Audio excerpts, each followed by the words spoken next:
Welcome to online biochemical student.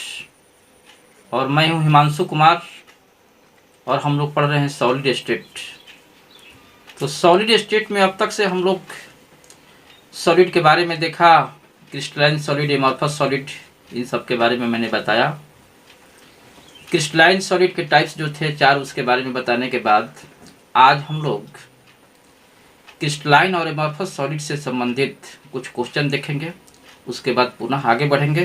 तो देखिए इस तरह के क्वेश्चन हैं, उसको हल कीजिए, समझिए। ओके, हाँ देखिए, तो ये क्वेश्चन है और इसमें पहला क्वेश्चन है कि निम्नलिखित उदाहरणों में क्रिस्टलीय तथा अक्रिस्टलीय ठोस को अलग करें। कहने का मतलब है कि कुछ उदाहरण ऐसे दिए गए हैं जो कुछ क्रिस्टलीय मतलब कि क्रिस्टलाइन सॉलिड है और कुछ एमॉर्फस सॉलिड के एग्जाम्पल इसमें है। इन दोनों को अलग करना है। एक काम करते हैं, क्रिस्टलीय ठोस को हम लोग ट्रू सॉलिड कहते हैं और उसकी व्यवस्था भी मतलब कि सही व्यवस्था होती है, और अक्रिस्टलीय में व्यवस्था डिस्टर्ब रहता है। ये सारा चीज़ें मैं बता चुका हूँ।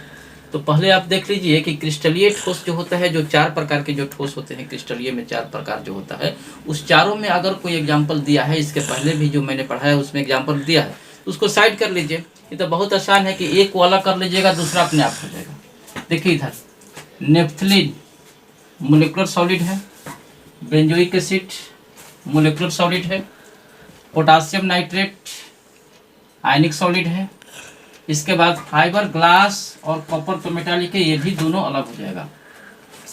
तो इन 4 को मैंने साइड कर दिया है। देखिए क्रिस्टलीय ठोस में बी को, सी को, इसके बाद ये पोटासियम नाइट्रेट और एच है आई। तो जो शेष बच गया अक्रिस्टलीय है। और याद रखिएगा ये 2 बात, पॉलीयूरेथेन और सेलोफेन, इसकी व्यवस्था डिस्टर्ब रहती है, इसलिए इसको अक्रिस्टलीय में रखेंगे। और दूसरी बात है कि यहाँ पर टेफ्लॉन और पॉलीविनाइल क्लोराइड जो है दोनों पॉलीमर होते हैं, और जितने भी पॉलीमर होते हैं वो सभी अक्रिस्टलीय ठोस होते हैं। तो इस प्रकार से ये 4 भाग साइड हो गया आपका। एक हो गया ए, दूसरा हो गया आपका डी, और डी के बाद में आपका एफ, और एफ के बाद में जी। तो इस तरह से क्वेश्चन आ सकते हैं कि कभी कभी ऐसा एग्जाम्पल आपको दे देगा और कहेगा कि इसमें कौन क्रिस्टलीय ठोस है और कौन अक्रिस्टलीय ठोस है। तो इस तरह से आप अलग कर लीजिएगा। और प्लस में क्रिस्टलीय और अक्रिस्टलीय ठोस जहां हम पढ़ाए होंगे उसमें कुछ एग्जाम्पल दिए होंगे, उन सारे एग्जाम्पल को दिमाग में रख करके आप चलिएगा, आपका हर सवाल बन जाएगा। अब आते हैं अगला क्वेश्चन पर कि आयनिक ठोस की चालकता क्या आयन की उपस्थिति के कारण होता है। क्वेश्चन कहता है कि जो मैंने आयनिक सॉलिड आपको पढ़ाया था, तो उसकी चालकता, उसकी जो कंडक्टिविटी है, क्या आयन के उपस्थिति के कारण होता है। देखिए जब तक से आयन में मोबिलिटी नहीं होगी, जब तक से उस पर गतिशीलता नहीं होगी, तब तक से उसको चालकता नहीं कर सकते हैं। क्लियर? तो इस बात को नोट कर लीजिएगा। तो मैंने यहाँ लिखा है कि नहीं, यह आयन की गतिशीलता के कारण होता है। ठीक है, आप सवाल को समझिए, रीजन सटीक मिल गया, बात समझ गए, आपका काम हो गया, आप आगे बढ़िए। तो मैंने कहा कि आयनिक ठोस की चालकता आयन की उपस्थिति के कारण तभी हो सकती है जब उस आयन में गतिशीलता होगी। तो इसी बात को मैंने लिखा है कि नहीं, यह आयन की गतिशीलता के कारण होता है। यहाँ देखिए एक क्वेश्चन है, एक ठोस, समझिए इधर, एक ठोस विद्युत के गुड कंडक्टर है, माने चालक है। ठोस जो है गुड कंडक्टर है और इसमें आघातवर्ध मतलब मेलेबल और तन्यता मतलब डक्टिलिटी का गुण पाया जाता है। तो आप जानते हैं कि मेटल में ऐसा गुण होता है, उसमें मेलेबिलिटी होती है और उसमें डक्टिलिटी का गुण पाया जाता है। तो बताइए, कुछ जिसको खींच करके लंबे तार जैसा बढ़ाया जाता है, जिसको डक्टिलिटी कहते हैं, ये मेटल में होता है, तो निश्चित रूप से वो मेटालिक सॉलिड ही हो सकता है। और ये भी आप जानते हैं कि मेटालिक सॉलिड गुड कंडक्टर होता है। और मैंने आपको मेटालिक सॉलिड में लिखा है कि इसमें स्ट्रॉन्ग इलेक्ट्रोस्टैटिक फोर्स होता है, इसमें ज़्यादा आकर्षण का बल लगता है। और उसमें मैंने बताया था कि कर्नेल और मोबाइल इलेक्ट्रॉन माने वैलेंस इलेक्ट्रॉन के बीच काफ़ी आकर्षण होता है, और इस तरह से एक मजबूत बल क्रियाशील हो जाता है, जिसको मेटालिक बॉन्ड के नाम से जाना जाता है। तो इसमें मैंने आंसर में लिख दिया है धात्विक ठोस, मतलब कि मेटालिक मेटालिक सॉलिड कहेंगे इसको। तो ये गुड कंडक्टर भी है, इसमें आघात का गुण है, तन्यता का करेक्टर है। तो ऐसी प्रकृति किस प्रकार के ठोस में देखने को मिलती है, उस ठोस का नाम क्या है? धात्विक ठोस, मतलब कि मेटालिक सॉलिड। तो इसको नोट कर लीजिए।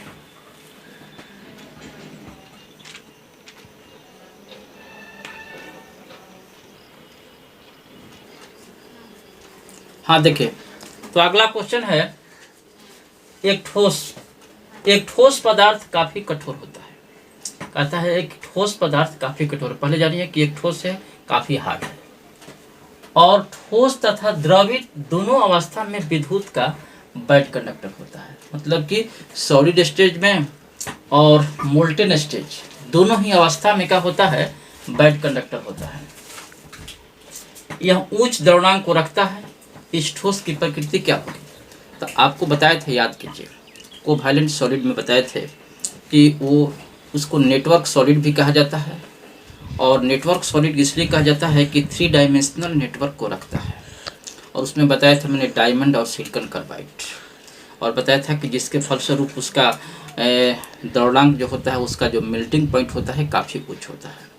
तो इस प्रकार के सॉलिड का जो करेक्टर है, और साथ ही साथ हार्ड होने के चलते वो बैड कंडक्टर भी होता है। तो सारे के सारे गुण, बैड कंडक्टर भी मिल गया, उसका उच्च मेल्टिंग पॉइंट मतलब द्रव्यमान भी मिल गया, और इन सारे करेक्टर को देख करके ये स्पष्ट हो जाता है कि इस तरह का गुण जो है वो कोवैलेंट सॉलिड के अंदर ही पाया जाएगा। तो मैंने लिख दिया है यहाँ पर कोवैलेंट सॉलिड, मतलब कि सहसंयोजक ठोस, कोवैलेंट सॉलिड। इसके पहले वाला क्वेश्चन मेटालिक सॉलिड पर था, इसके ये वाला क्वेश्चन कोवैलेंट सॉलिड पर। दोनों मिला करके देखिए, दोनों में करेक्टर अलग अलग है, और आपको स्पष्ट हो जाएगा कि अब मेटालिक सॉलिड को और कोवैलेंट सॉलिड को कैसे एक दूसरे से अलग कर सकते हैं। एक थ्योरी से मैंने वहाँ बताया था, यहाँ क्वेश्चन से भी स्पष्ट कर दिया आपको। अगला क्वेश्चन है कि कुछ एग्जाम्पल दिए हैं, और इसमें आपको बताना है कि इसमें किस प्रकार का बॉन्ड है। तो क्वेश्चन है कि निम्नलिखित ठोसों में किस प्रकार का बंधन, मतलब कि बॉन्ड पाया जाता है। आइस में हमेशा हाइड्रोजन बॉन्ड, याद रखिएगा। रही बात आयोडीन का, तो आयोडीन आप याद कीजिए कि आपको केमिकल बॉन्डिंग पढ़ाए थे, और उस केमिकल बॉन्डिंग में मैंने पढ़ाया था आपको भान डर वाल्स फोर्स। और एक बात याद रखिए अच्छी तरीके से कि भान डर वाल्स फोर्स में, खास करके भान डर वाल्स फोर्स ऐसे एटम में देखने को मिलता है, या फिर ऐसे मोलेकुल में भी देखने को मिलेगा जिसके ऑक्टेट लगभग पूरा है या पूरी तरह से पूरा है। जैसे मान लीजिए कि अगर हम अक्रिय गैस की बात करते हैं, अगर नोबेल गैस की बात करते हैं, तो उसके ऑक्टेट पूरी तरह से भरा हुआ है, तो उसमें भान डर वाल्स फोर्स मिलेगा। या फिर 7th के ग्रुप को देखा जाए, फ्लोरीन, क्लोरीन, ब्रोमीन, ये सब देखा जाए आयोडीन को, तो इसमें भी भान डर वाल्स फोर्स हमको देखने को मिलेगा। तो मैंने यहाँ स्पष्ट कर दिया है यहाँ पर आयोडीन को कि भान डर वाल्स फोर्स है। और भान डर वाल्स फोर्स में आपको डिस्पर्सन फोर्स, और आपको मालूम होना चाहिए कि हम इसके पहले भी बताए थे कि नॉन पोलर मतलब कि अध्रुवीय आणविक जो होते हैं, अध्रुवीय पदार्थ जो होते हैं, मोलेकुल जो होते हैं, उस केस में डिस्पर्सन फोर्स होता है। यानी भान डर वाल्स फोर्स तो होगा ही, लेकिन भान डर वाल्स फोर्स में भी कौन? Dispersion force. तो इसको केमिकल बॉन्डिंग में आप देखिएगा, कॉपर मेटल है, आपको मालूम है कि कॉपर क्या है? मेटल है। तो मेटल के हिसाब से तो स्पष्ट है कि इसमें धात्विक बंधन आएगा। और दूसरी तरफ कैल्शियम ऑक्साइड जो है, तो कैल्शियम ऑक्साइड याद कीजिए कि एक कैल्शियम किस ग्रुप में है? तो कैल्शियम 2nd के में है, अल्कलाइन अर्थ मेटल है ना, मतलब कि क्षारीय मृदा धातु है। तो हम आपको आयनिक ठोस में आपको एग्जाम्पल के तौर पर बताए थे कि 1st के और 2nd के, मतलब कि क्षारीय धातु और क्षारीय मृदा धातु, मतलब कि अल्कलाइन मेटल और अल्कलाइन अर्थ मेटल, जिसके अंदर मतलब कि आयनिक कंपाउंड के अंदर आता है, आयनिक ठोस के अंदर आता है। तो इसमें मुख्य रूप से कौन सा बॉन्ड होगा? आयनिक बंधन, मतलब कि आयनिक बॉन्ड। तो ये सारे एग्जाम्पल से ये क्लियर है, और इसके पहले एग्जाम्पल में भी मैं क्लियर कर चुका हूँ, और इस क्वेश्चन से अब आपको स्पष्ट हो जाएगा कि किस तरह के क्वेश्चन को हमको दिमाग में रख करके चलना है परीक्षा के लिए। अगला क्वेश्चन है कि नोबेल गैस परमाणु में किस प्रकार के फोर्स की प्रकृति पाई जाती है। तो आप सोचिए, अभी आपको क्लियर किए हैं कि नोबेल गैस में जो होता है उसके ऑक्टेट पूरी तरह से भरा हुआ रहता है। तो हमने कहा है कि जिसका ऑक्टेट मतलब कि अष्टक पूरी, जिसके वास्तव कक्षा में इलेक्ट्रॉन पूरी तरह से भरा हो या लगभग भरा हो, उसमें किस प्रकार का फोर्स देखने को मिलेगा? भान डर वाल्स फोर्स। तो क्लियर है, तो मैंने यहाँ लिखा है भान डर वाल्स फोर्स, और खास करके भान डर वाल्स फोर्स में कौन? डिस्पर्सन फोर्स, क्योंकि भान डर वाल्स फोर्स के बहुत सारे टाइप बताए थे, और इसके पहले भी मैंने चर्चा किया है, ठीक ना। तो ये सारे चीज़ केमिकल बॉन्डिंग में भी है। इसके पहले भी मैं क्रिस्टलाइन सॉलिड का मतलब कि जो टाइप्स बताए थे उसमें भी वैन डर वाल में डाइपोल डाइपोल इंटरेक्शन की बात किए थे, डिस्पर्सन फोर्स की बात किए थे। तो खास तरह से दो चीज़ यहाँ देखने को मिल रहा है। तो यहाँ पर जो है जो मतलब कि नॉन पोलर के रूप में होगा, खास करके उसमें डिस्पर्सन फोर्स देखने को मिलेगा। तो यहाँ स्पष्ट मैंने लिख दिया है वैन डर वाल फोर्स और डिस्पर्सन फोर्स ब्रैकेट में लिखा है। आइस फोर्स की संरचना कैसी होती है? आइस फोर्स जो होता है एक जाल जैसी, एक पिंजरे की जैसी, एक केज जैसी संरचना होती है। और यह क्यों होता है? यह हाइड्रोजन बॉन्ड के परिणाम स्वरूप देखने को मिलता है। तो ये बातें मैंने स्पष्ट यहाँ लिख दिया है कि यह केज जैसी संरचना को रखता है, यह हाइड्रोजन बॉन्डिंग के परिणाम स्वरूप होता है। तो कहने का मेरा मतलब ये है कि सारी चीज़ क्वेश्चन के तौर पर मैंने स्पष्ट कर दिया। इसके पहले परिभाषा मैंने लिखवाया, उसका टाइप्स मैंने बताया। आपको कहीं प्रॉब्लम नहीं होना चाहिए, और यदि प्रॉब्लम होगा तो आप कमेंट करके भी हमसे कहिएगा, ठीक ना। तो इन सारी चीज़ों को नोट कीजिए।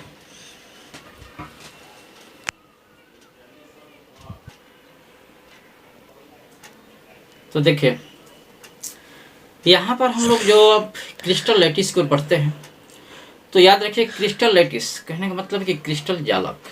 नाम से ही स्पष्ट है कि जालक कहने का मतलब है कि जाल जैसी रचना। यह एक ऐसा फ्रेमवर्क है कि ऐसा ढांचा है जो इस बात की जानकारी देता है कि किसी सॉलिड के अंदर, किसी ठोस के अंदर अवयवी कणों की व्यवस्था कैसी है। तो किसी भी ठोस के अंदर जो अवयवी कण है, पहले भी मैंने बताया था कि ठोस के अंदर जो सॉलिड पार्टिकल्स होते हैं उसकी व्यवस्था 3 डायमेंशनल होता है, मतलब कि 3 विमीय व्यवस्था होती है। तो उस 3 विमीय व्यवस्था को एक चित्र के द्वारा निरूपित किया जाता है, और इस प्रकार की पूरी जो व्यवस्था है उसी व्यवस्था को हम कहते हैं क्रिस्टल लैटिस। तो मैंने इसमें क्या लिखा है कि यह ऐसा फ्रेमवर्क माने ढांचा होता है जो इस बात की जानकारी देता है कि किसी ठोस के अंदर अवयवी कणों की व्यवस्था कैसी है। किसी क्रिस्टल में समझिए कि अवयवी कणों की 3 डायमेंशनल व्यवस्था को, मैंने कैसा होता है मतलब कि जो पार्टिकल्स जो होते हैं, जो सॉलिड पार्टिकल्स होते हैं, उसकी व्यवस्था कैसी होती है? 3 डायमेंशनल होता है। तो 3 डायमेंशनल व्यवस्था को चित्र द्वारा निरूपित किया जाता है, और इसके प्रत्येक पार्टिकल को एक बिंदु के द्वारा निरूपित किया जाता है। और प्रत्येक पार्टिकल जो है उस पार्टिकल के पॉइंट द्वारा निरूपित करेंगे। तो इस प्रकार की व्यवस्था को हम लोग क्या कहते हैं? Crystal lattice. थोड़ा सा यहाँ बात को समझिए। तो जैसे समझिए कि एक मकान है और उस मकान में बहुत सारे ईंटें हैं, तो उस पूरे मकान को हम एक क्रिस्टल लैटिस मान लेते हैं। तो वो जो मकान जो बहुत सारे ईंटें को मिल करके बना है, तो उसका एक ईंटा जो एक ब्रिक है उसका एक छोटा सा हिस्सा है, सबसे स्मॉलेस्ट यूनिट है। तो वो जो स्मॉलेस्ट यूनिट है उसको हम लोग कहते हैं यूनिट सेल। इसका मतलब क्या हुआ कि एक क्रिस्टल लैटिस के अंदर बहुत सारे यूनिट सेल होते हैं, आगे हम पढ़ाएंगे भी। तो जो बेसिक यूनिट सेल की जो संख्या होती है वो 7 होता है। और ऐसे तो यूनिट सेल की कुल संख्या क्रिस्टल लैटिस के अंदर 32 होता है, लेकिन हम लोग यहाँ बेसिक यूनिट सेल की बात करेंगे कि 7 बेसिक यूनिट सेल होते हैं। और खास करके आईएससी या मेडिकल इंजीनियरिंग के लिए जो हम लोग क्यूबिक यूनिट सेल की चर्चा करते हैं, तो 7 बेसिक यूनिट सेल की भी हम चर्चा करेंगे। जो मेन यूनिट सेल है जिसको लेकर के आगे हम बढ़ेंगे उसकी भी चर्चा करेंगे। टोटल यूनिट सेल लगभग कितने हो सकते हैं उसकी भी बात करेंगे, और ये सब कैसे व्यवस्था होता है। तो हमारे कहने का मतलब क्या है कि बहुत सारे यूनिट सेल मिलकर के क्रिस्टल लैटिस बना गया, बहुत सारे ब्रिक मिलकर के एक मकान तैयार हो गया, तो बहुत सारे यूनिट सेल मिलकर के क्रिस्टल लैटिस बन गया। और ये जो यूनिट सेल जो होता है वो 3 डायमेंशनल व्यवस्था में रहता है। उसको समझने के लिए एक क्यूब का डायग्राम लेते हैं, एक क्यूब बनाते हैं, और उस क्यूब के 3 डायमेंशनल जो व्यवस्था होती है वो यूनिट सेल होता है। तो बहुत सारे ऐसे यूनिट सेल क्रिस्टल लैटिस के होते हैं। तो देखिए समझने के लिए एक डायग्राम कैसे हम बनाते हैं कि जैसे मान लिया जाए कि इस तरह से एक ऐसा हम स्ट्रक्चर लेते हैं और इस स्ट्रक्चर को एक क्यूब में कन्वर्ट कर देते हैं, इस तरह से बना करके ऐसे मान लीजिए कि ले जाए एक क्यूब बना दिया। समझने के लिए इसको ऐसे मिला दिया, ठीक है, इसको ऐसे मिला दिया, इसको ऐसे मिला दिया, और इसको ऐसे मिला दिया, ठीक है। अब क्या कीजिएगा कि अब जहाँ जहाँ कॉर्नर है, प्रत्येक कॉर्नर पर क्यूब में 8 कॉर्नर होता है, तो 8 जो कोना हुआ इस पर प्रत्येक पर एक पॉइंट, और ये पॉइंट हमारा क्या है, मैंने कहा कि क्रिस्टल लैटिस के जो प्रत्येक पॉइंट जो होते हैं उसको एक मतलब कि इसमें प्रत्येक कण को एक पॉइंट के द्वारा निरूपित करते हैं जिसको लैटिस पॉइंट कहते हैं। तो अब देखिए इस बात को हम समझते हैं यहाँ पर कि अब यहाँ पर हम जो प्रत्येक कॉर्नर पर पॉइंट बना दिए, अब इन दोनों के बीच में एक ऐसा पॉइंट ले लीजिए, इसके और इसके बीच में, और इन दोनों को मिला दीजिए। समझते जाइएगा, बाद में दिक्कत होगा बनाने में, इसलिए जैसे जैसे बना रहे हैं समझिए। इसको यहाँ इस सेंटर से ऐसे मिला दिए। अब ये जो पॉइंट है इसमें, इसको यहाँ से इसको ऐसे मिला दीजिएगा, और ये जो पॉइंट है इसको वैसे मिला दीजिए। अब इसके आगे अगर आपको बनाना है तो एक काम कीजिएगा कि ये नीचे वाला जो पोर्शन, अंदर में जो भाग है, ये बाहर वाला ये लाइन, ये अंदर वाला लाइन, अगर अंदर वाला लाइन से आगे बढ़ते हैं तो ये सीधे अंतिम छोर पर चले जाइए यहाँ पर, और यहाँ से पुनः ये तीसरे लाइन पर आ जाइए, और जो ये अंदर का जो तीसरा लाइन है जब इधर जाएगा तो अंत में जाएगा, और इन दोनों को ऐसे मिला दीजिए, ऐसे मिला दिए। अब क्या करते हैं, इसी तरह से इधर एक ले लेते हैं, तो अंदर साइड लैटिस साइड। तो अब बात को समझिए कि ईच पॉइंट, मैंने कहने का मतलब है कि each point of crystal lattice is known as lattice site, मतलब कि क्रिस्टल लैटिस के प्रत्येक बिंदु को क्या कहते हैं, लैटिस पॉइंट। तो यहाँ पर आप लिख लीजिए ऐसे कि क्रिस्टल जालक, वही क्रिस्टल लैटिस, क्रिस्टल जालक के प्रत्येक बिंदु, यानी बिंदु मतलब पॉइंट, प्रत्येक पॉइंट को क्या कहते हैं, लैटिस पॉइंट। याद रखिएगा, लैटिस पॉइंट या लैटिस साइट कहा जाता है। कि क्रिस्टल लैटिस एक ऐसा फ्रेमवर्क है जो इस बात की जानकारी देता है कि किसी ठोस के अंदर पार्टिकल्स की व्यवस्था कैसी है। तो पार्टिकल की जो व्यवस्था ठोस के अंदर वो 3 डायमेंशनल है। तो 3 डायमेंशनल व्यवस्था करके अगर उसको डायग्राम के द्वारा निरूपित करते हैं तो उसमें बहुत सारे पॉइंट नजर आते हैं, और प्रत्येक पॉइंट मतलब उस क्रिस्टल लैटिस के प्रत्येक पॉइंट को हम लोग कहते हैं लैटिस पॉइंट। वही मैंने बात लिखा है कि किसी क्रिस्टल में अवयवी कणों की 3 डायमेंशनल व्यवस्था को चित्र द्वारा निरूपित किया जाता है, और इसके प्रत्येक पार्टिकल को एक बिंदु द्वारा निरूपित किया जाता है। इस प्रकार की व्यवस्था को क्या कहते हैं, क्रिस्टल लैटिस, और क्रिस्टल लैटिस के प्रत्येक बिंदु को लैटिस पॉइंट। तो अगले क्लास में हम बात करेंगे यूनिट सेल के टाइप्स, और उस पर जो ऑब्जेक्टिव क्वेश्चन होंगे उन सारे बातों पर विचार किया जाएगा। तब तक से आप इन सारी चीज़ों को नोट कर लीजिए और इतना ही रहने दीजिए। और हाँ, याद कीजिएगा कि किसी तरह की कोई दिक्कत होगी तो हमसे कहिएगा, और इसको लाइक तथा सब्सक्राइब कर दीजिएगा, और बेल आइकन की जो घंटी है उसको दबा दीजिएगा। पुनः अगले क्लास में हम मिलेंगे यूनिट सेल के साथ। ओके।